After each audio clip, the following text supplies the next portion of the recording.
देश स्वाधीनता प्राणबली देथिबा महान संग्रामी एवं तांको जीवनशैली और विचारधारा को आज युवापीढ़ी मध्य अवगत करवा निहाती आवश्यक।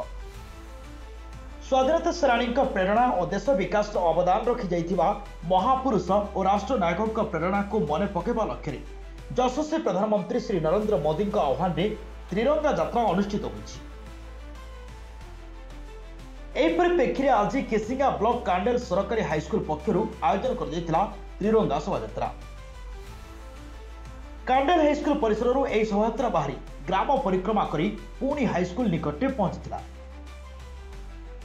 एही त्रिरंगा शोभायात्रा हाईस्कूल समस्त शिक्षक शिक्षयित्री एवं कर्मचारी समेत 500 ऊर्ध्व छात्र छात्री माने हाथ में त्रिरंगा पताका धरी सामिल होते।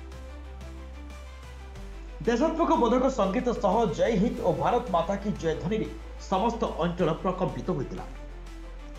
छात्र छात्री मध्य देशात्मक बोधक चेतना सृष्टि करने एक त्रिरंगा यात्रा आयोजन कर निजस्व इच्छा बहुत संख्यक छात्र छात्री सामिल होता कथा कहते कांडेल हाईस्कूल प्रधान शिक्षक रमेश चंद्र साहा।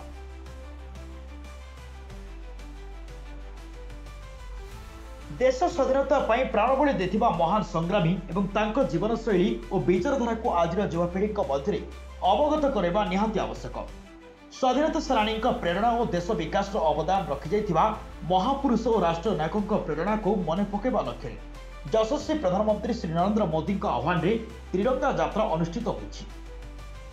तेज आज केसिंगा ब्लॉक कांडेल सरकारी हाईस्कूल पक्षर आयोजन कर त्रिरंगा शोभायात्रा। कांडेल हाईस्कूल परिसर यह शोभायात्रा बाहरी ग्राम परिक्रमा करी पुणी हाईस्कूल निकटे पहुंचीला। यह त्रिरंगा शोभायात्रा हाईस्कूल समस्त शिक्षक शिक्षयित्री एवं कर्मचारी समेत 500 ऊर्ध्व छात्र छात्री माने हाथ में त्रिरंगा पताका धरी सामिल होते। देशात्मक गीत सह जय हिंद और भारत माता की जय ध्वनि समस्त अंचल प्रकंपित होता।